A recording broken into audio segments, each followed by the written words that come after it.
Leamos y aprendamos juntos.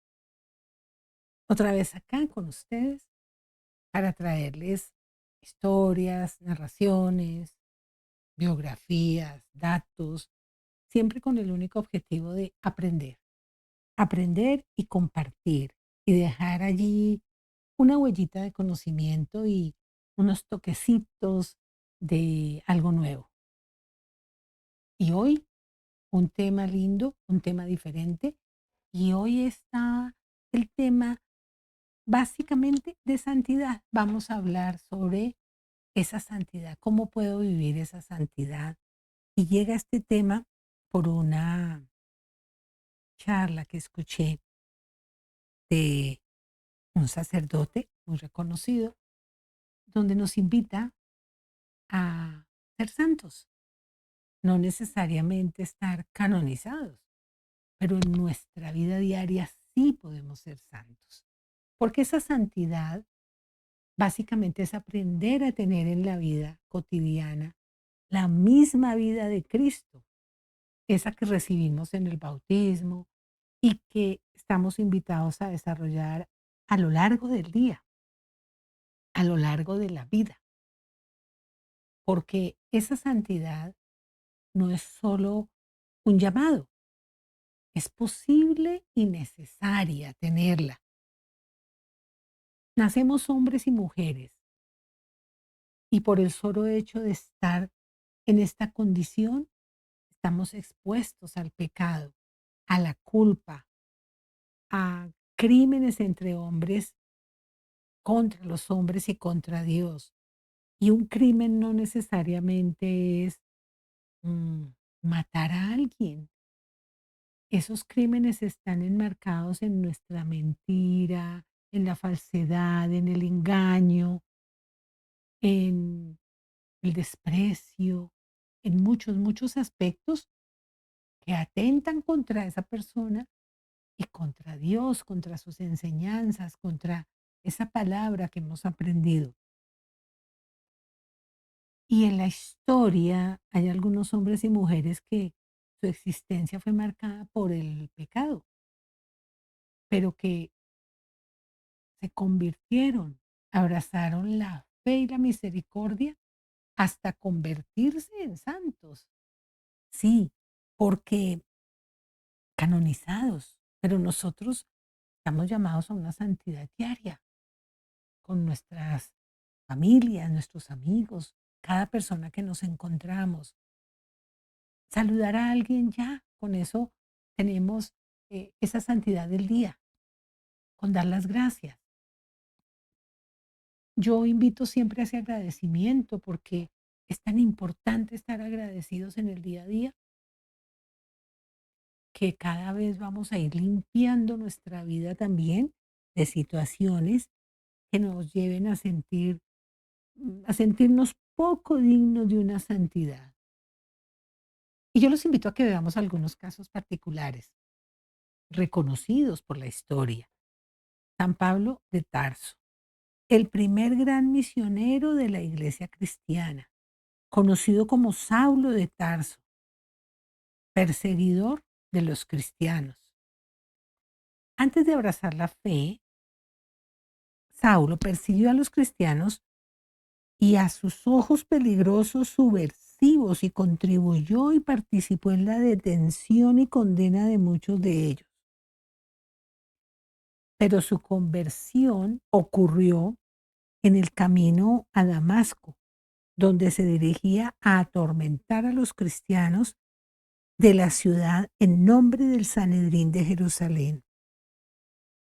Fue golpeado por una luz deslumbrante que lo dejó ciego y oyó una voz que le decía: Saulo, Saulo, ¿por qué me persigues?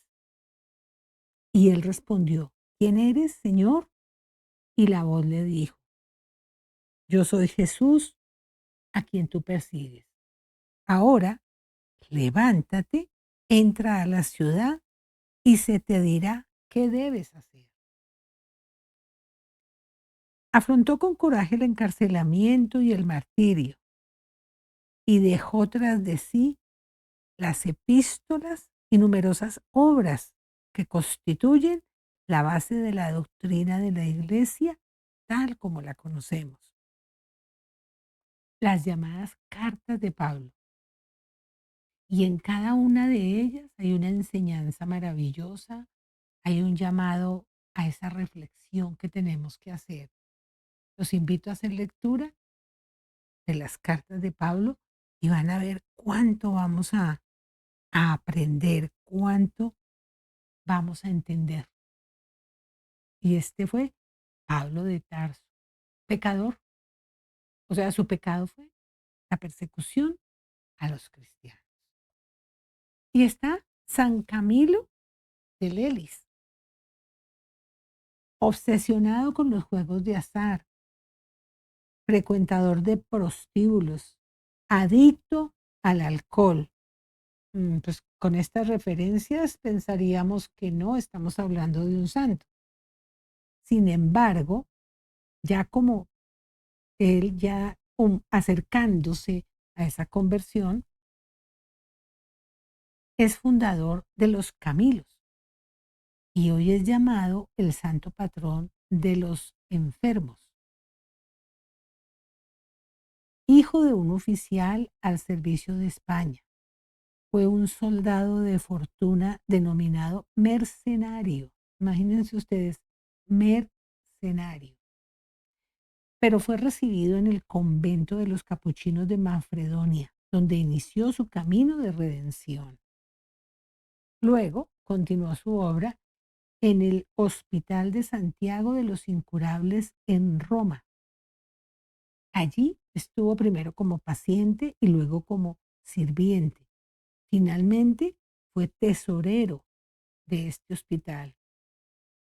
Descubrió allí su vocación por el cuidado de los enfermos y luego fundó la Compañía de los Ministros de los Enfermos, dedicados al cuidado de hombres con enfermedades graves y repugnantes, a menudo incurables.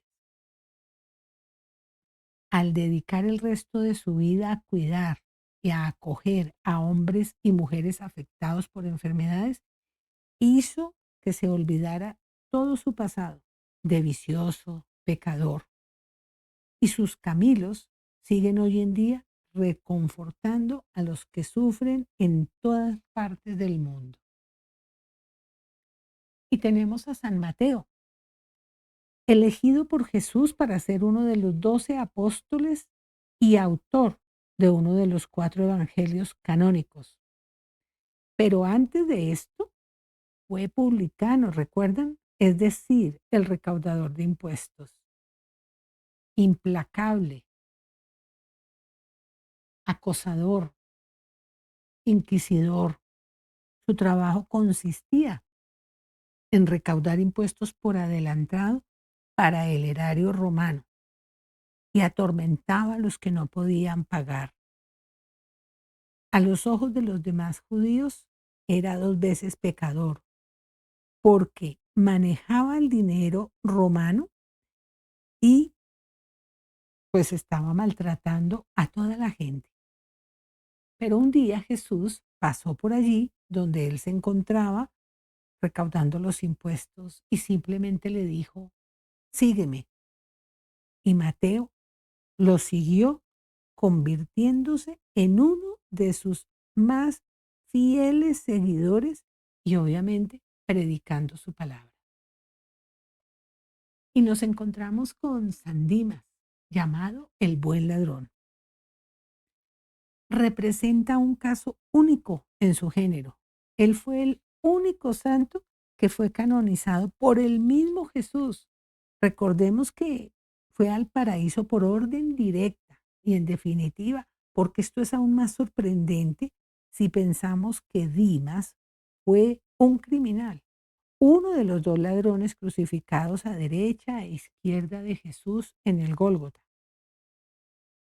Pero a diferencia del otro ladrón que estaba sufriendo el suplicio y que seguía burlándose de Jesús, Dimas utilizó su último aliento para defenderlo, argumentando que a diferencia de ellos 2 que estaban pagando justamente por sus pecados, Jesús estaba sufriendo la misma pena a pesar de ser inocente y no haber hecho nada malo.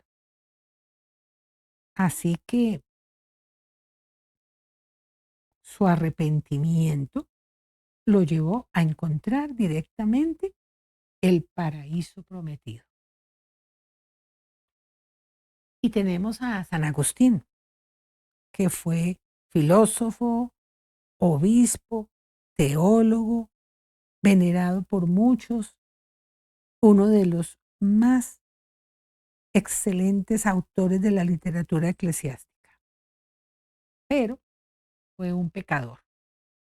Tuvo un amante durante años con la que además concibió un hijo fuera del matrimonio y se arrastró durante toda su juventud entre vicios y pecados, la mayoría de ellos cometidos por aburrimiento, no por necesidad.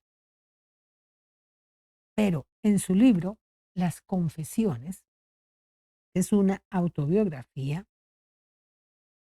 se dirige a Dios para relatar su propia conversión y ese paso a paso del antiguo yo entregado al vicio y al pecado y llegar a esa toma de conciencia de su nuevo yo.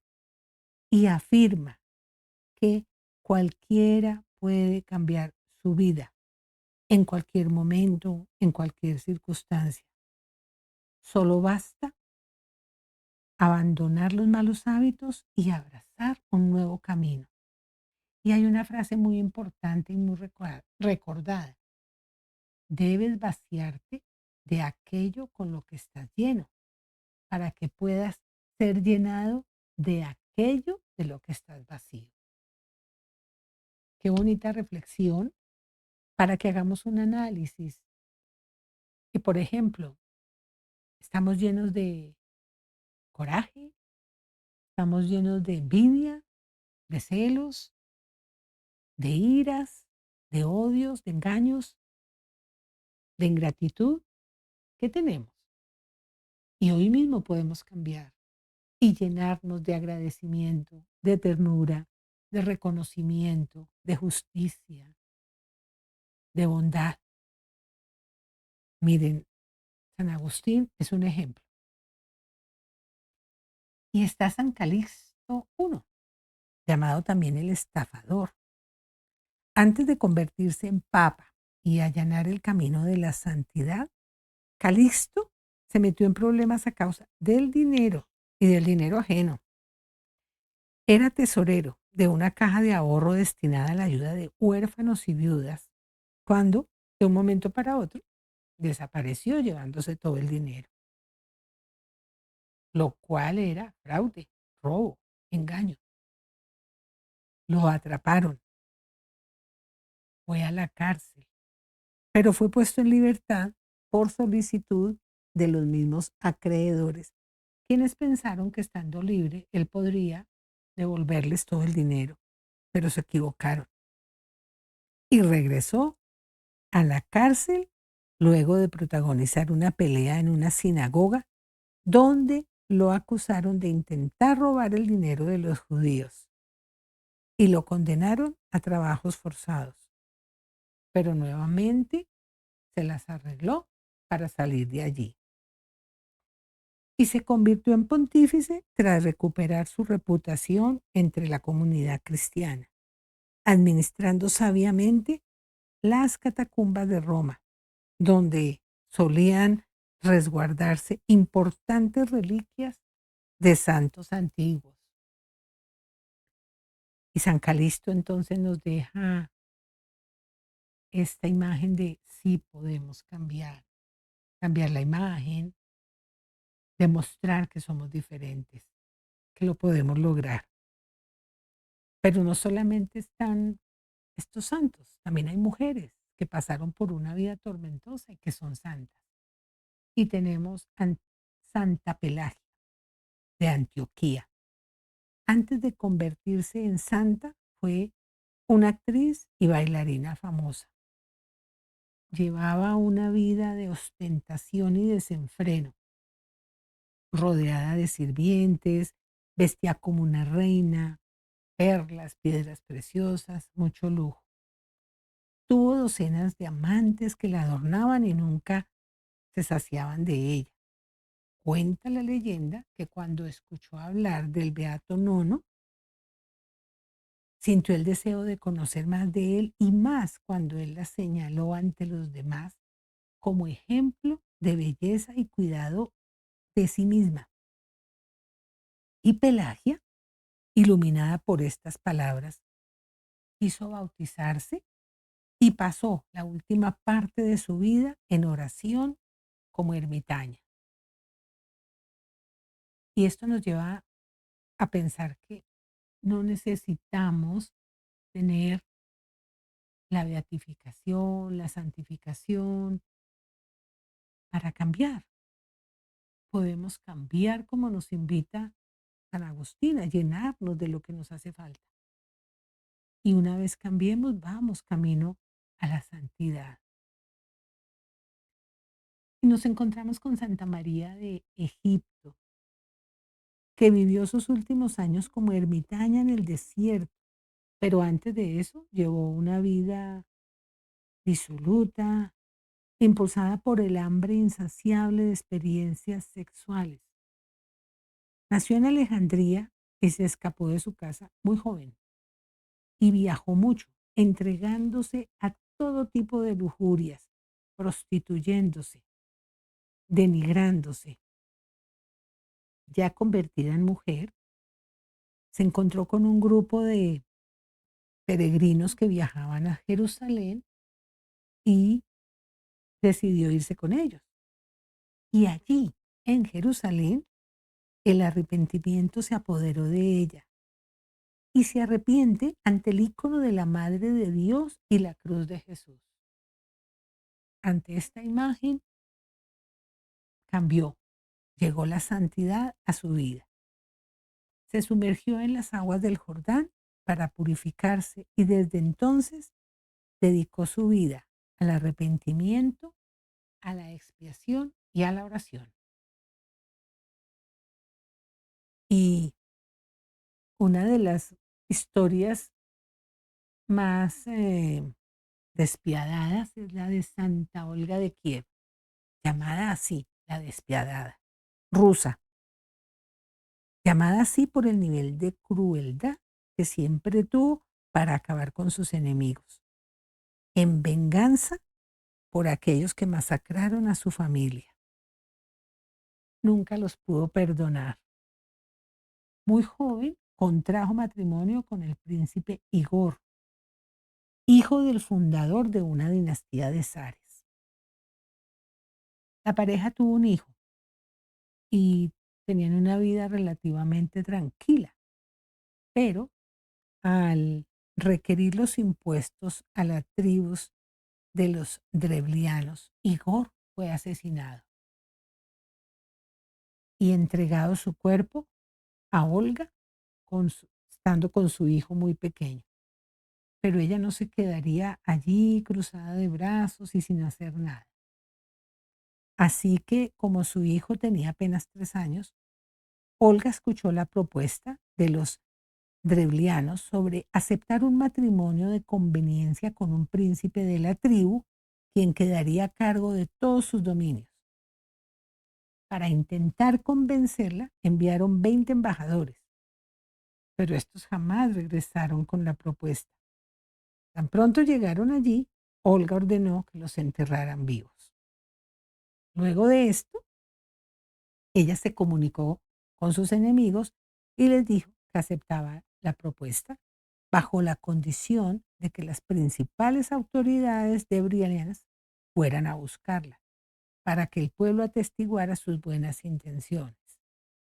Así que estas autoridades drevlianas cayeron en la trampa y Olga fingió ser una excelente anfitriona, invitándolos a seguir, a cenar y a tomarse un baño después de ese largo viaje. Y una vez estaban todos allí en esa casa de baño, cerró la puerta, la aseguró y prendió fuego a la estructura. Allí perecieron todos. y desde allí se conoce como la vengativa. Cuando su hijo cumplió edad suficiente para quedar en el cargo del trono, ella se convirtió al cristianismo. Se bautizó, construyó iglesias y empezó a ayudar a los más necesitados. Y cuando su nieto ascendió al poder, instituyó el culto a su abuela, que empezó a ser venerada con derecho a reliquias y fiestas litúrgicas. Y es considerada la primera santa ortodoxa. Así que con estos ejemplos vemos que todos, todos estamos llamados a cambiar, a voltear la página de nuestras vidas si es necesario, porque esta vida que hemos escuchado de algunos santos pecadores y sus conversiones más célebres nos dejan una enseñanza importante. Los invito a esa reflexión para que vamos por el camino de la santidad. Y cada uno de nosotros sabrá cuál es el camino a tomar, cuál es el cambio que debo llevar, cómo lo debo hacer, qué tengo que hacer. Y como siempre, pues con mis mejores deseos, un cafecito y un hasta pronto, mi gratitud entera y los espero en una próxima jornada para que sigamos aprendiendo, para que sigamos conociendo detalles importantes y que nos llevan a esto, a cambiar, a renacer. Un abrazo para todos.